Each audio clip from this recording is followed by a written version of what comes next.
Political conservatives are fired up. This is an effort to criminalize political dissent, standard, ordinary, everyday political dissent. This fury, a reaction to an assessment from the Department of Homeland Security saying right-wing extremist groups could exploit fears about the economic downturn, gun control, and the election of an African-American president to attract new recruits. It says groups dedicated to a single issue, such as opposition to abortion or immigration, may fall within the definition of extremist. We are not extremists. They are the extremists. To make its case, DHS cites a surge in purchases of guns and ammunition and the recent shooting of 3 Pittsburgh police officers by a man reportedly influenced by racist ideology and fears of gun confiscations. An organization that tracks extremist groups thinks DHS has the picture at least partially right. The election of Obama certainly has played for these groups in the last 6, 7, 8 months.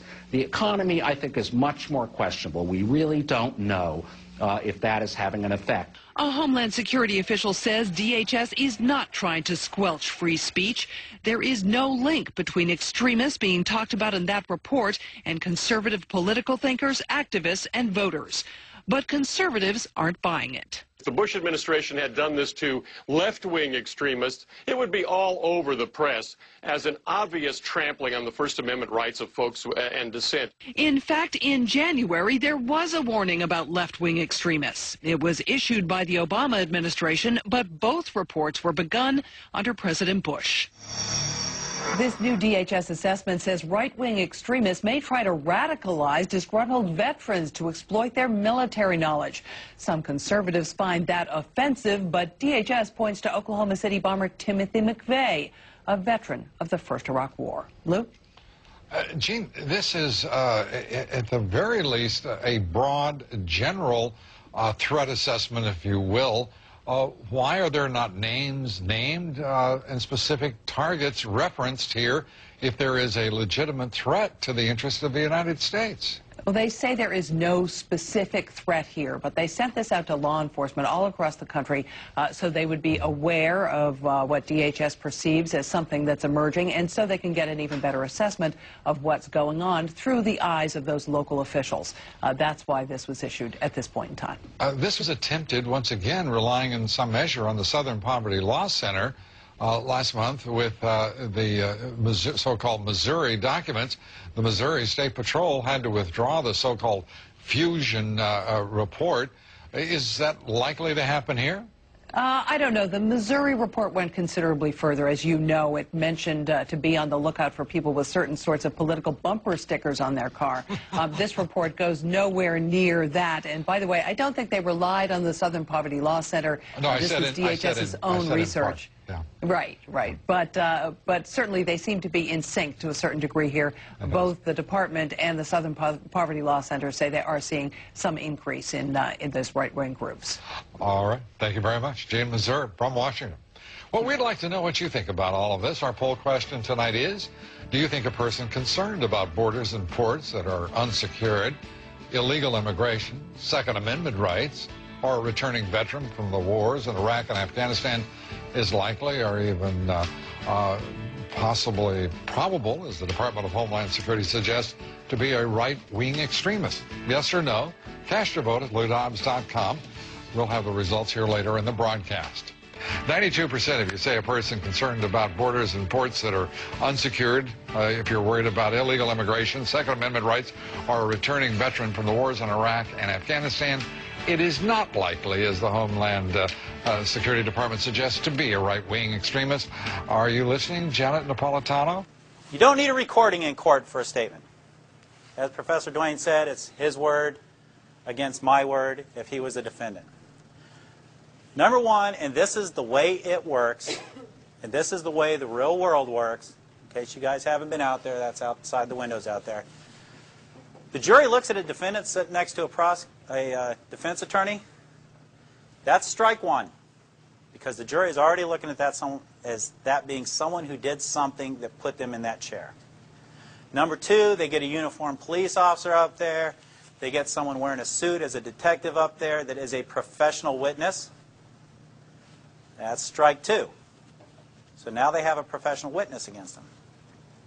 And then if they've confessed and that professional witness is going to sit there and read from his or her notes, the confession, that's strike 3. Go get your orange jumpsuit. Do not pass go. Do not collect $200. The MIAC report specifically describes supporters of presidential candidates Ron Paul, Chuck Baldwin, and Bob Barr as militia-influenced terrorists and instructs the Missouri police to be on the lookout for supporters displaying bumper stickers and other paraphernalia associated with the Constitution, Campaign for Liberty, and libertarian parties.